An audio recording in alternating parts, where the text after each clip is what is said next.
Sa Good Vibes, nakatilaw ka na bala sang kape nga may itlog. Ini ang ginatawag nga egg coffee, specialty sa isa kakapihan sa Bacolod nga wala man nagagamit sang plastic. Yaring report ni Romeo Subaldo.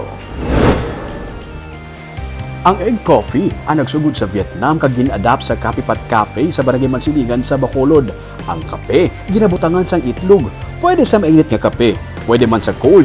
Sunod sa tag-iya sa cafe nga si Paul Jasper Haveliana, nakita niya ang ining recipe kag gin-testingan naman diri sa iya nga coffee shop. Pero ang tanan nga ingredients local. Ang ila kape gikan sa Minuyan sa Murcia kag La Castellana.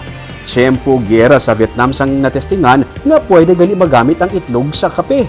Nag-start na siya kay isang time sang Vietnam War, sir. Naubusan sang milk Vietnam. History galing nga ako. There's a history involved to it. Nga mismo ang mga GIs together sa mga taga-Vietnam nag-come up nga kay wala sang milk kasi nga nilang itlog. Buto yung bati nila, butang sweetener, butangan condense, amo butang sa Okay man. So may ano siya ng smoking a flavor.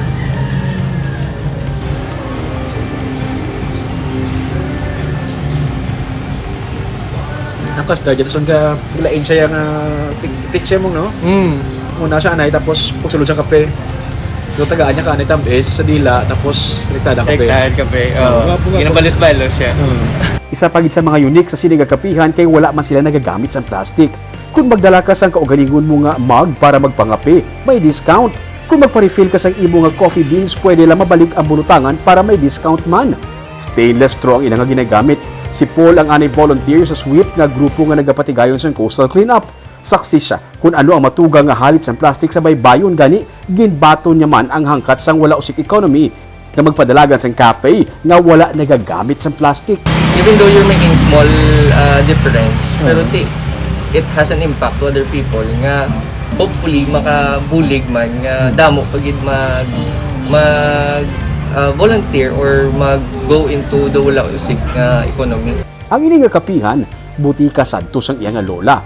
Ang butika Faith, hilig sang iya amay nga mag-repurpose. Ang lamesa, gikan sa daan nga katre. Ang stand, daan nga makina. Ang bar table, bulyi sang truck. Sarang man makit-an diri ang gas stove nga ginhimo nga bulutangan sang suga. Sino bala magpensar nga ang ini nga mga suga? Mga rice cooker sadto. Sarang man makita diri ang daan nga TV. Telepono nga ginagamit sadto, pati na ang daan nga plancha nga diuling. Isa man sa ginapabugali nga produkto ang kombucha, fermented black tea, nga para sa mga gusto sang healthy drink, locally brewed ini. Suno kay Paul, kung masarangan sang gagbay nga negosyante nga hindi magamit sa plastic, pwede gid ini nga ma-adapt man sa dalago nga mga negosyante. Is it possible nga masunod ka sang iban nga mga establishments man eventually sa Bacolod sa tanan tapap? Possible sa paglantaw mo yan? Possible, sir. Kung kaya Manila. Bisan apektado sa pandemic ang ilang negosyo, ginbato nila ang hangkat nga hindi magamit sa plastic bisan mabudlay. Kay para sa iya, mangin kabahin man sila sang solusyon sa nagalala nga problema sa basura.